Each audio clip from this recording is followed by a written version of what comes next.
இப்போ நம்ம வீட்டிலேயே வந்து பார்த்தீங்கன்னாக்கா, கொத்தவரங்காய் வத்தல் பண்ண போறோம். ரொம்ப ஈஸி, ரொம்ப சிம்பிள். ஒரு 5 மினிட்ஸில பண்ணிடலாம். அது எப்படி பண்ணலான்றத பார்த்துடலாம்.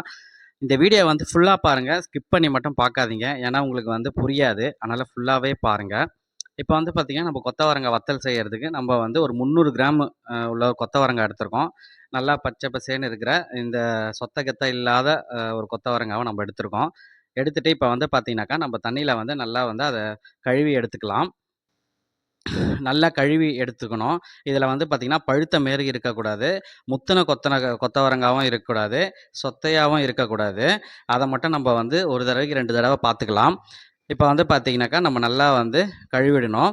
ஏன்னாக்கா, இதில வந்து பார்த்தீங்கன்னா, இப்ப வர காய்கறில எல்லாத்துலயுமே வந்து பூச்சிக்கொல்லி மருந்து வந்து அந்த காய்கறி மேல வந்து போடுறாங்க. அதனால வந்து நம்ம வந்து கழுவிக்கலாம். முடிஞ்ச வரைக்கும் நம்ம வந்து ஒரு 10 நிமிஷம் இல்ல 1/4 மணி நேரம் நம்ம ஊற வச்சுட்டோம். ஊற வச்சுட்டு எல்லாத்தையும் நல்லா வந்து நம்ம வந்து சுத்தமா நம்ம கழுவி எடுத்துக்கணும். இதுமாரி எல்லாத்தையும் தேய்ச்சு தேய்ச்சு கழுவி எடுத்துக்கணும்.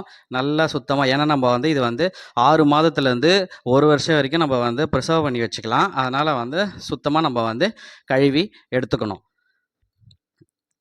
இப்போ வந்து ஃபுல்லாவே நம்ம வந்து கழுவியாச்சு. கழுவுனதுக்கப்புறம் இது வந்து ஃபஸ்ட்டு ஸ்டெப்பு. இத வந்து நம்ம ஃபஸ்ட்டு ஸ்டெப் முடிச்சாச்சு. இப்போ செகண்ட் ஸ்டெப்பு. மொத்தமே 3 ஸ்டெப்பு தான். ஈஸியா அழகா வீட்லயே நம்ம வந்து கொத்தவரங்காய் வத்தல் பண்ணிடலாம். பாருங்க, இப்போ வந்து செகண்ட் ஸ்டெப்பு. இப்போ நம்ம எல்லாமே கழுவி எடுத்துட்டோம். நம்ம கழுவி எடுக்க சொல்லே நம்ம வந்து அந்த முத்துன கொத்தவரங்காய், சொத்தை, பூச்சி இருக்கிறது இதெல்லாம் வந்து பார்த்து நம்ம பொறுக்கி எடுத்து போட்டுடணும். அத வந்து நம்ம இது கூட யூஸ் பண்ணக்கூடாது. ஏன்னா மொத்த கொத்தவரங்காவும் கெட்டு போயிடும். அதனால வந்து அதெல்லாம் எடுத்துக்கணும். இப்போ வந்து பார்த்தீங்கன்னாக்கா, அடுப்பு பத்த வச்சுட்டு கடாய் வச்சு நம்ம தண்ணி ஊத்திக்கலாம். இதுதான் வந்து 3 ஸ்டெப்பு. என்னன்னு பார்த்தீங்கன்னாக்கா, தண்ணி வந்து ரொம்ப ஊத்த வேணாம். கொத்தவரங்காய்க்கு ஏத்த மாரி நான் 300 கிராம் தான் எடுத்திருக்கேன் கொத்தவரங்காய். அதுக்கு ஏத்த அளவுக்கு தண்ணி வந்து நம்ம வந்து ஊத்தி நல்லா கொதிக்க வச்சுக்கலாம். ஏன்னா ரொம்ப தண்ணி தேவையில்ல. கல் உப்பு தான் யூஸ் பண்ணணும். நம்ம வந்து அந்த கொத்தவரங்காய்க்கு ஏத்த மாரி, அந்த அளவுக்கு ஏத்த மாரி ரொம்ப உப்பு வந்து நம்ம போடக்கூடாது. அந்த அளவுக்கு ஏத்த மாரி உப்பு வந்து போட்டு தண்ணியில கொதிக்க வைக்கணும். இது வந்து கொதி வரட்டும். இப்போ வந்து சில பேர் என்ன சொல்லுவாங்கனாக்கா, எனக்கு வத்தல் வந்து காரமா வேணும் அப்படின்னு கேட்பாங்க. அவங்களுக்கெல்லாம் என்னன்னு பார்த்தீங்கன்னாக்கா, இதுமாரி கொதி வர சொல்லியே நம்ம கொத்தவரங்காய் வந்து நம்ம போடுறோம் பார்த்தீங்களா, அந்த டைமு நம்ம வந்து மஞ்சத்தூள் கொஞ்சம், மிளகாத்தூள் அளவா கொஞ்சம் போட்டுக்கணும். போட்டு நம்ம இது கூடயே கொதிக்க வச்சிட்டோம்னாக்கா, சில பேருக்கு காரம்னா ரொம்ப பிடிக்கும். காரமா இருக்கணுன்னுவாங்க. அவங்க வந்து இதுமாரி மஞ்சாத்தூளும், மிளகாத்தூளும் சேர்த்துக்கணும். இப்போ வந்து பார்த்தீங்கன்னாக்கா, நம்ம கொத்தவரங்காய் எல்லாமே போட்டுட்டோம். இப்போ வந்து கொதிக்கட்டும். இது வந்து பார்த்தீங்கன்னாக்கா, முழுசாவும் வந்து வேகக்கூடாது. ஏன்னா முழுசா வெந்துடுச்சுன்னா வந்து ஃபுல்லாவே வெந்துரும். ஆஃப் தான் வேகணும். அரை வேக்காடு வெந்தா தான் நம்ம வந்து வத்தலுக்கு வந்து கரெக்ட்டா இருக்கும். அதனால அரை வேக்காடு வந்தா நம்ம வந்து இறக்கி எடுத்துக்கணும். இப்போ பாருங்க, நல்லா கொதிக்குது. இப்போ வந்து நல்லா நம்ம கிளறி விட்டுக்கலாம். விட்டுட்டு ரொம்பவும் வந்து பார்த்தீங்கன்னாக்கா வெந்துடக்கூடாது. அரை வேக்காடு இருந்தால் போதும். இப்போ வந்து நம்ம வந்து இன்னும் வேகலை. இன்னும் ஒரு 2 மினிட்ஸில் வெந்துடும். இப்போ எடுத்து பார்க்கலாம். வெந்துடுச்சு. இந்த இந்த இந்த ப இந்த பதம் இருந்தாலே போதும். வத்தலுக்கு வந்து கரெக்டாக இருக்கும். ஏன்னா ரொம்பவும் வந்து பார்த்தீங்கன்னாக்கா வெந்துடுச்சுன்னா குழஞ்சு போயிடும். இப்போ நம்ம எடுத்துக்கலாம் எல்லாத்தையுமே. கரெக்டான பக்குவம் தான் இது. இதுதான் 3 ஸ்டெப்பு. நல்லா ஞாபகம் வச்சுக்கோங்க. இது வந்து நம்ம தண்ணி ஊற்றி உப்பு போட்டு கொதிக்க வைக்க சொல்ல சில பேருக்கு காரமாக வேணும் அப்படின்னா இதை மட்டும் ஞாபகம் வச்சுக்கோங்க. மஞ்சள், மிளகாத்தூள் அளவோடு சேர்த்துக்கணும். ரொம்பவும் சேர்த்துக்கக்கூடாது. நம்ம எடுத்திருக்கிற குவான்டிட்டிக்கு ஏற்ற மாரி நம்ம வந்து சேர்த்துக்கணும். அவ்வளோதாங்க. இப்போ வந்து நம்ம எல்லாமே எடுத்தாச்சு. இப்போ இதை வந்து பார்த்தீங்கன்னாக்கா, ஒரு 5 நாள் நம்ம வந்து வெயிலில் காய வைக்கணும்.